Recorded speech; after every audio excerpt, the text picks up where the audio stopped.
Hey Stash fans, welcome back to the Mully Stash Show.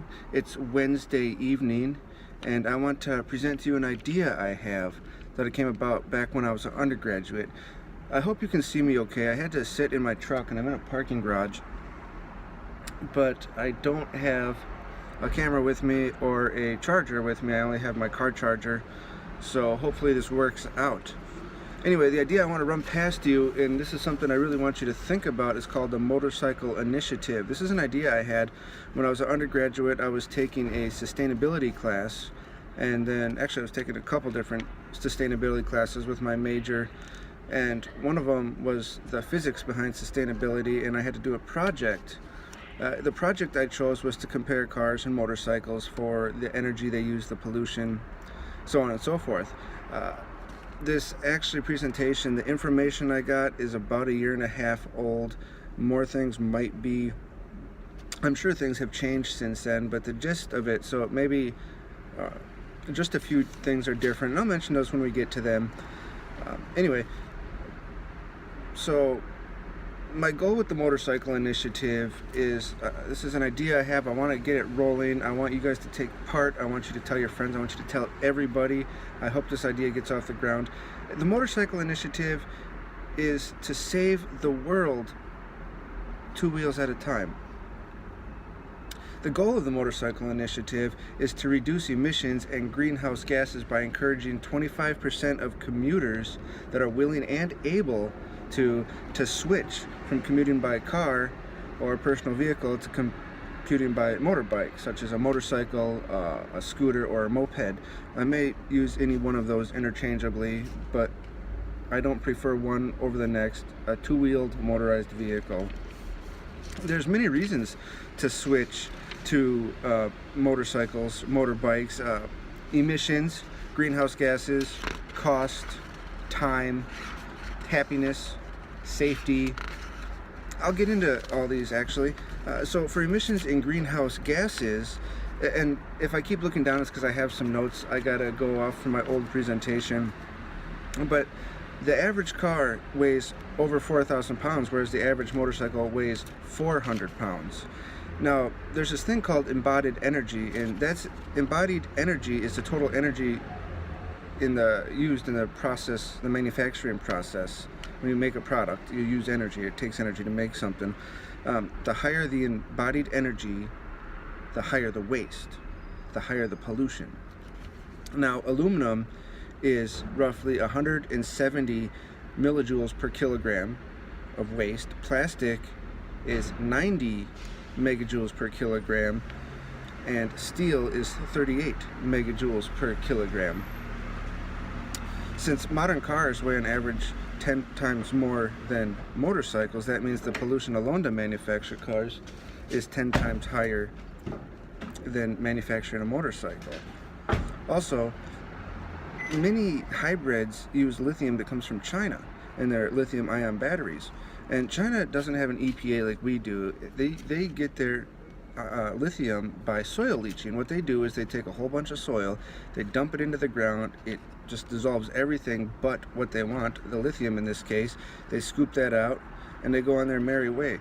This is horrible, horrible for the environment. And lithium is not a renewable resource. There's only a certain much we have. Also with emissions, motorbikes get much better miles per gallon. And this is a study done by the U.S. Department of Energy. In 2015, the average motorcycle got 43.5 miles per gallon. The average car got 23.4 miles per gallon. When I did this, I had a Yamaha V-Star and I averaged 85 miles per gallon. Right now, the BMW, which, by the way, is broken again as of Monday, gets, well, I would say per the Mully website, about 46 miles per gallon. Now, Honda has some scooters out that they claim gets over 100 miles a gallon. But when I did some of the analysis for the cost and such, and the insurance rates, I used just an average motorcycle that got the average miles per gallon. Now that brings us to cost. With lower cost for fuel, you have better miles per gallon, you have lower cost for fuel.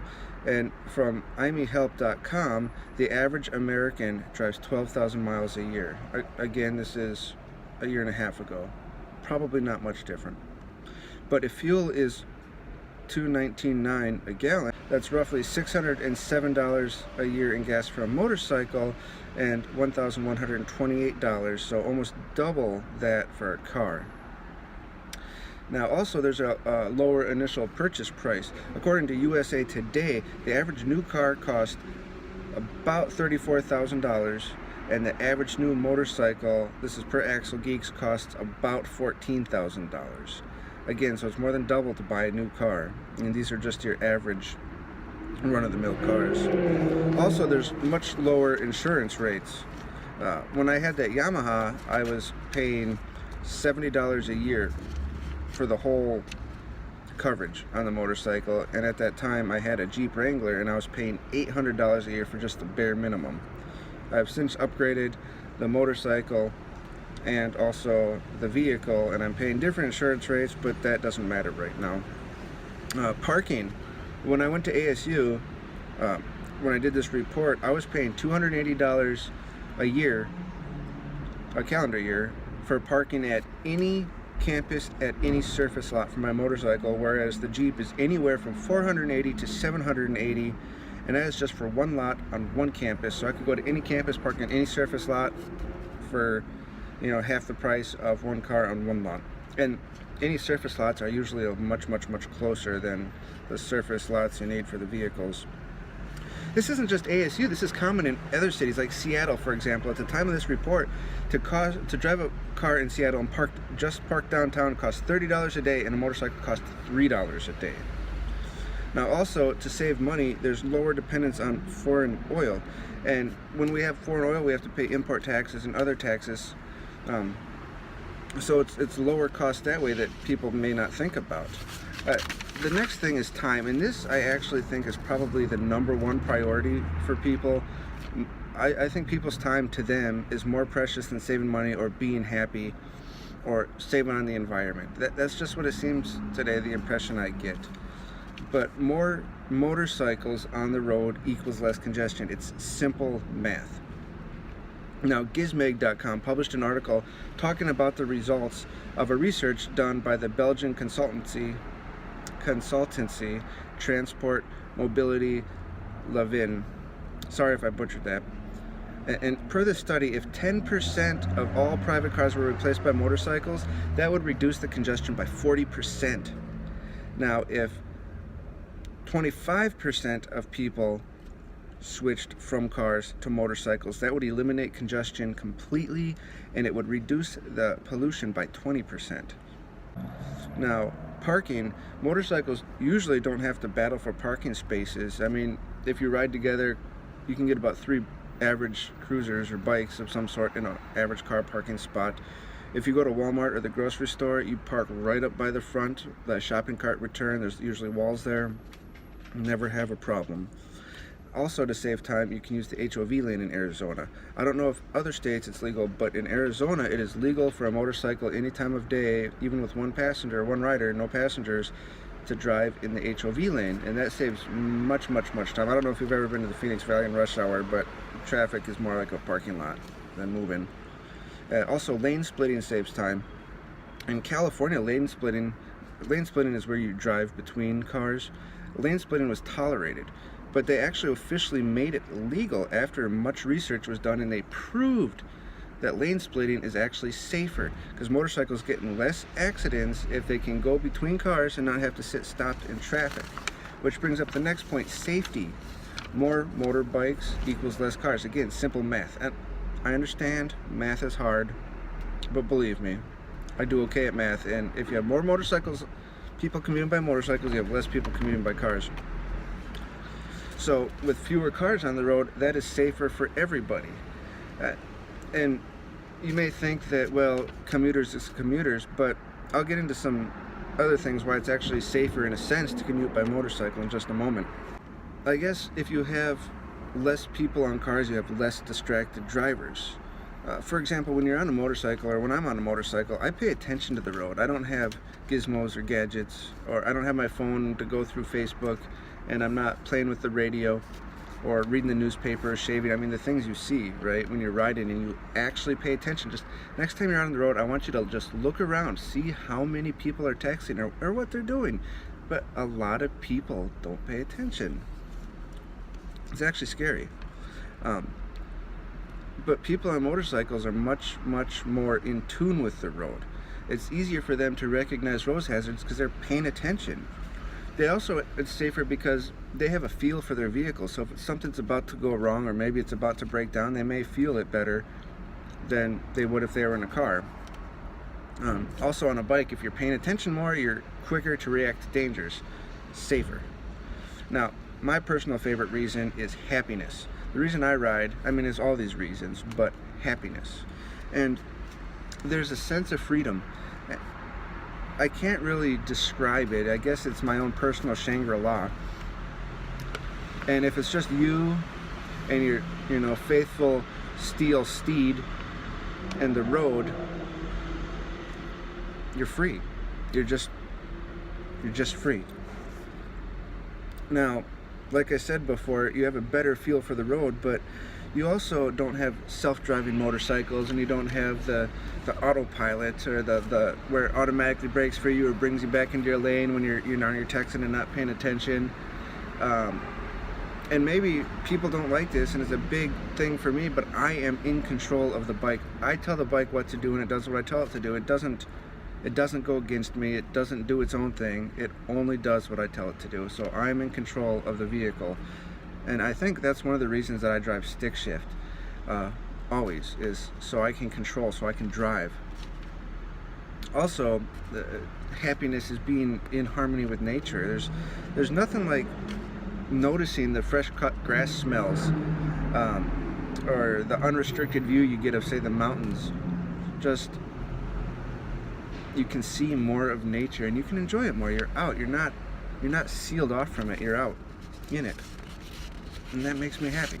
Also, I think another thing with the happiness is there's health benefits, and numerous actually scientific studies have been done, one such as Tohoku University in Japan, and they show regular riding of motorcycles makes you smarter and stronger. And I suppose if I hold my hand down here, you can't see it. I'm holding up fingers. Smarter and stronger. Riding a motorcycle actually stimulates your brain, specifically the prefrontal cortex, which in turn it improves cognitive ability, it reduces stress, improves mental and emotional health. Also, studies have been shown that riding a motorcycle is actually a good workout because you flex the muscles and you're always moving. So just average street bike is 200 to 300 calories an hour, and I believe riding off-road is double that, 500 to 600 calories or so an hour. And again, I've said it before, but it falls into many categories.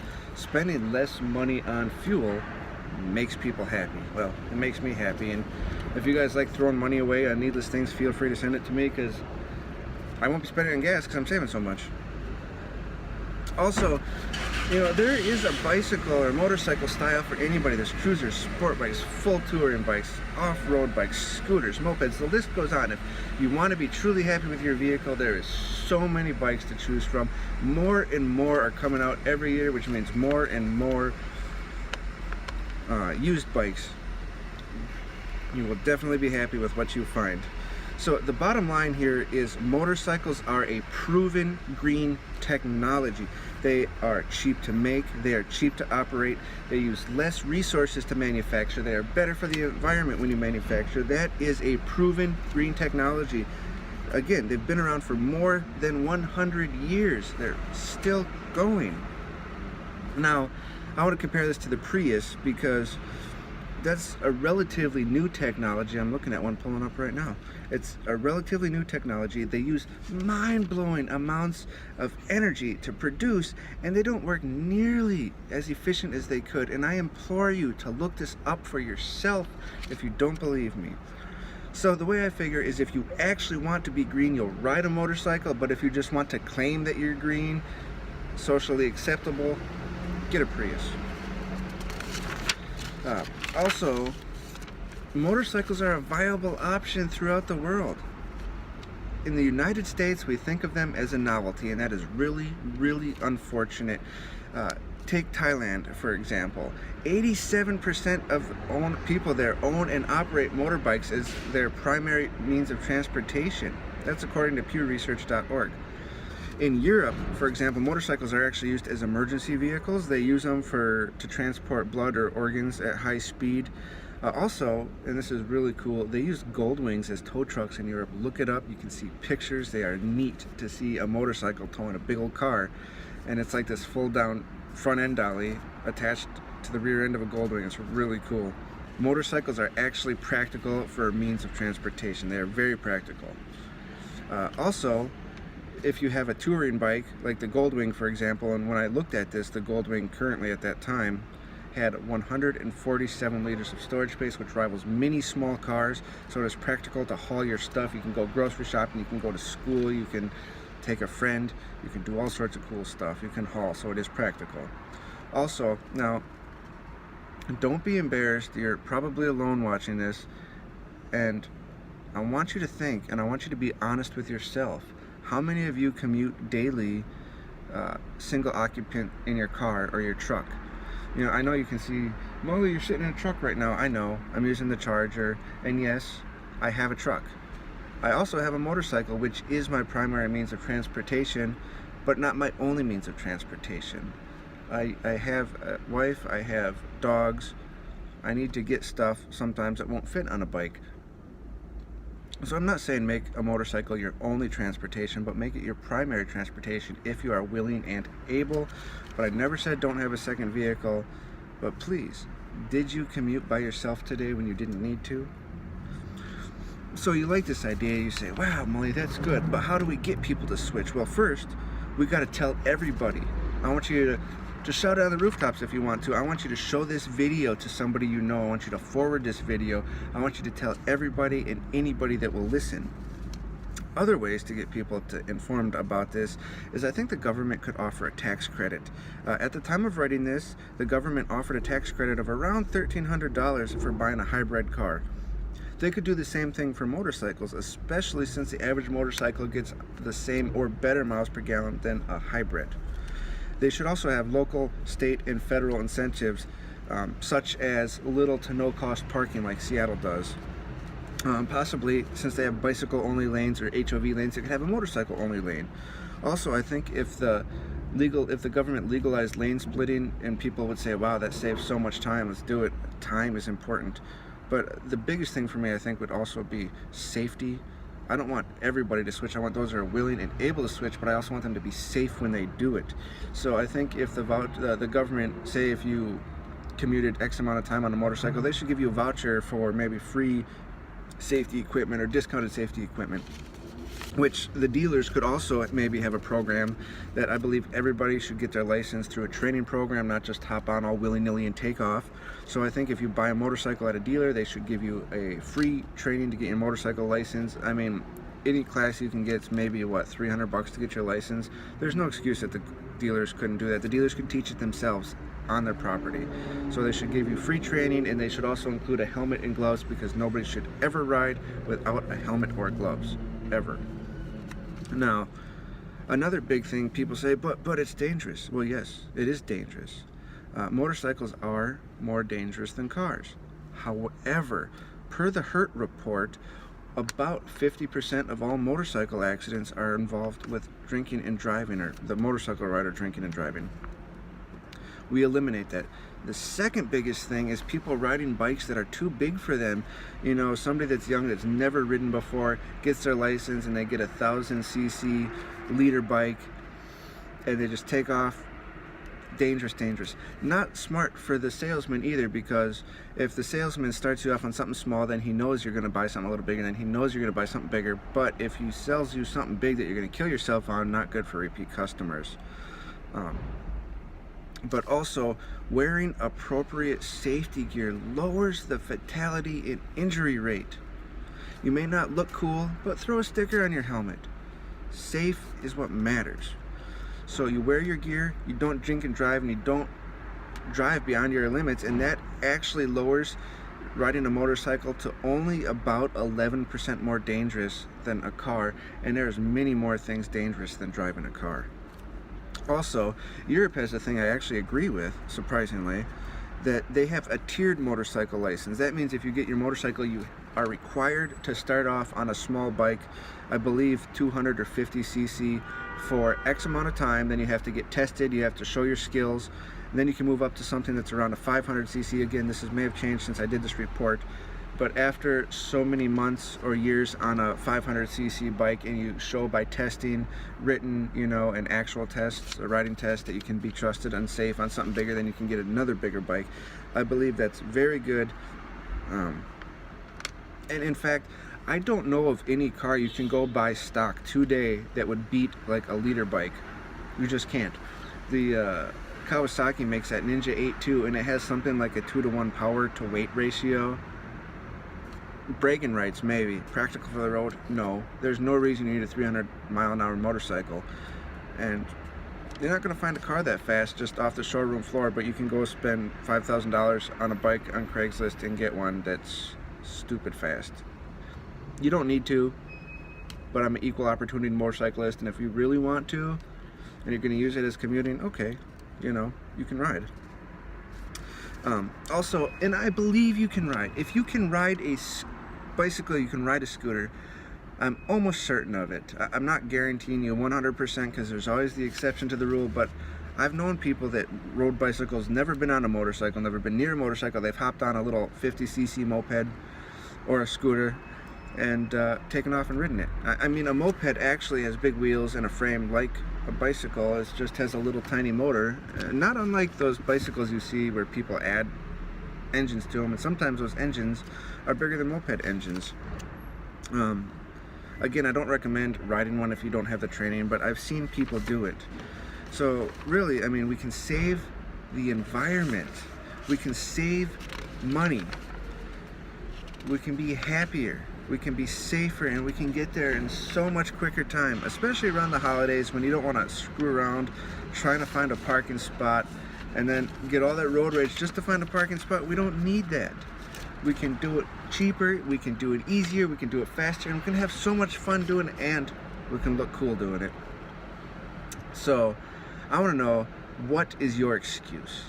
So make sure you like, make sure you subscribe. Of all my videos, I would really love if you shared this one. Please forward this to everyone you know. You can follow me on Twitter at Mully Stash, and make sure you tune in tomorrow. If all goes well, I will be cooking some Jamaican pulled pork. Looking forward to that. So again, this should be the end of vlog 14.